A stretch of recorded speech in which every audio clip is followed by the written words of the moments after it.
بسم اللہ الرحمن الرحیم۔ میرے پیارے دوستو،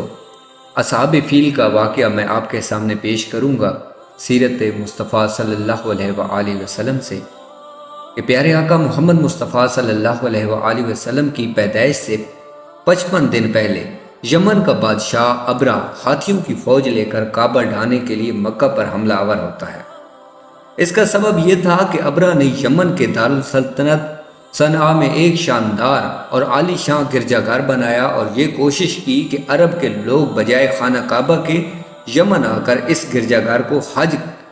کی جگہ بنائیں، حج کا مقام بنائیں۔ جب مکہ والوں کو یہ معلوم ہوا تو قبیلہ کنانہ کا ایک شخص غیظ و غضب میں جل بھون کر یمن گیا اور وہاں جا کر گرجا گھر میں پاخانہ کر کے نجاست سے اسے لت پت کر دیتا ہے۔ جب ابرہ یہ واقعہ سنتا ہے تو وہ طیش میں آ جاتا ہے اور آپے سے باہر ہو کر خانہ کعبہ کو ڈھانے کے لیے ہاتھیوں کی فوج لے کر مکہ پر حملہ آور ہوا، اور اس کی فوج کے اگلے دستے نے مکہ والوں کے تمام اونٹوں اور دوسرے مویشیوں کو چھین لیا، اور اس میں 200 یا 400 اونٹ عبد المطلب کے بھی تھے۔ عبد المطلب جو پیارے آقا محمد مصطفیٰ صلی اللہ علیہ وآلہ وسلم کے دادا جان ہیں۔ عبد المطلب کو اس واقعے سے بڑا رنج پہنچا، چنانچہ آپ اس معاملے میں گفتگو کرنے کے لیے اس کے لشکر میں تشریف لے گئے۔ جب ابرہ کو معلوم ہوا کہ قریش کا سردار اس سے ملاقات کرنے کے لیے آیا ہے تو اس نے آپ کو اپنے خیمے میں بلا لیا، اور جب عبد المطلب کو دیکھا کہ ایک بلند قامت، روبدار اور نہایت ہی حسین اور جمیل آدمی ہے، جس کی پیشانی پر نور محمد، نور نبوت کا جا اور جلال چمک رہا ہے، تو صورت دیکھتے ہی ابرہ بے اختیار ہو کر تخت شاہی سے اتر کر آپ کی تعظیم اور تکرم کے لیے کھڑا ہو جاتا ہے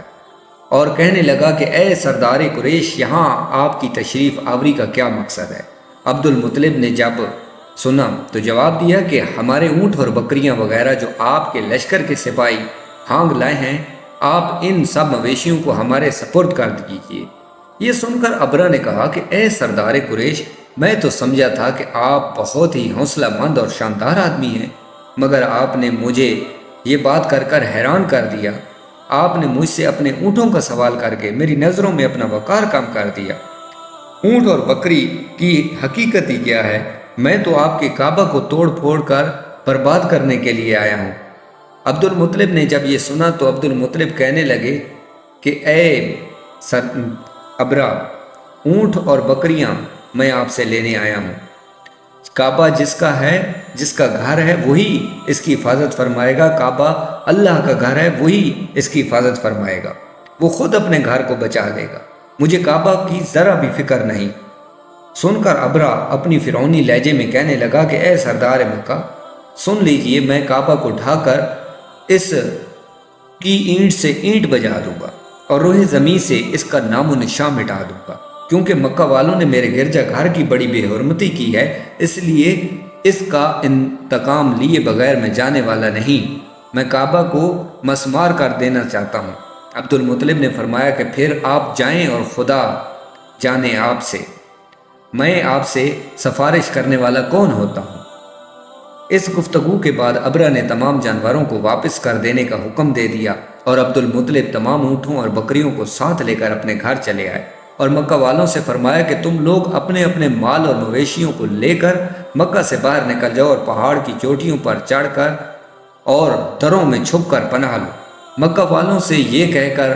پھر خود اپنے خاندان کے چند آدمیوں کو ساتھ لے کر خانہ کعبہ میں گئے، اور دروازے کا حلقہ پکڑ کر انتہائی بے قراری کے ساتھ انہوں نے یہ دعا مانگی عبد المطلب نے کہ اے میرے رب، بے شک ہر شخص اپنے اپنے گھر کی حفاظت کرتا ہے، لہذا تو بھی اپنے گھر کی حفاظت فرما، اور سلیب والوں اور سلیب کے پجاریوں عیسائیوں کے مقابلے میں اپنا اطاعت شعاروں کی مدد عطا فرما۔ تو عبد المطلب نے یہ دعا مانگی اور اپنے خاندان والوں کو لے کر پھر پہاڑ پر چڑھ جاتا ہے، پہاڑ کی چوٹی پر چڑھ جاتے ہیں، خدا کی قدرت کا جلوہ دیکھنے کے لیے کہ اب اللہ تعالیٰ کیسے اپنے گھر کی حفاظت فرماتا ہے۔ ابرہ جب صبح ہوتی ہے تو کعبہ ڈھانے کے لیے اپنا لشکر ہاتھیوں کی قطار کے ساتھ آگے بڑھتا ہے، اور مقام مخمس پر جب پہنچا تو خود اس کا ہاتھی، جس کا نام محمود تھا، ایک دم بیٹھ جاتا ہے۔ ہر چند ماری، ہر کوشش کی، بارہا للکارا مگر ہاتھی نہ اٹھا۔ اس حال میں قہر الہی ابابیلوں کی شکل میں نمودار ہوتا ہے اور ننھے ننھے پرندے جھنڈ کے جھنڈ جن کی چونچ اور پنجوں میں 3 کنکریاں تھیں سمندر کی جانب سے حرم کعبہ کی طرف آنے لگے۔ ابابیلوں کے ان دل بادل لشکروں نے ابرا کی فوجیوں پر ایسی زوردار سنگ باری شروع کر دی کہ آن کی آن میں ابرا کے لشکر اور ان کے ہاتھیوں کے پرخچے اڑ گئے۔ ابابیلوں کی سنگ باری سے ایسی غضبناک مار پڑی کہ جب کوئی کنکری کسی فیل سوار کے سر پر پڑتی تھی، کسی ہاتھی سوار کے سر پر پڑتی تھی تو وہ اس آدمی کے بدن کو چھید کرتی ہوئی ہاتھی کے بدن سے پار ہو جاتی تھی۔ ابرا کی فوج کا ایک آدمی بھی زندہ نہیں بچا اور سب کے سب ابرا اور اس کے ہاتھیوں سمیت اس طرح ہلاک اور برباد ہو گئے کہ ان کے جسموں کی بوٹیوں ٹکڑے ٹکڑے ہو کر زمین پر بکھر جاتی ہیں۔ چنانچہ قرآن مجید میں سورہ فیل میں اللہ تعالیٰ اس واقعے کا ذکر اس طرح فرماتا ہے، میں ترجمہ بیان کروں گا، یعنی اے محبوب، کیا آپ نے نہ دیکھا کہ آپ کے رب نے ان ہاتھی والوں کا کیا حال کر ڈالا؟ کیا ان کے داؤں کو تباہی میں نہ ڈالا اور ان پر پرندوں کی ٹکڑیاں بھیجیں تاکہ انہیں کنکر کے پتھروں سے ماریں تو انہیں چبائے ہوئے بھس جیسا بنا دیا۔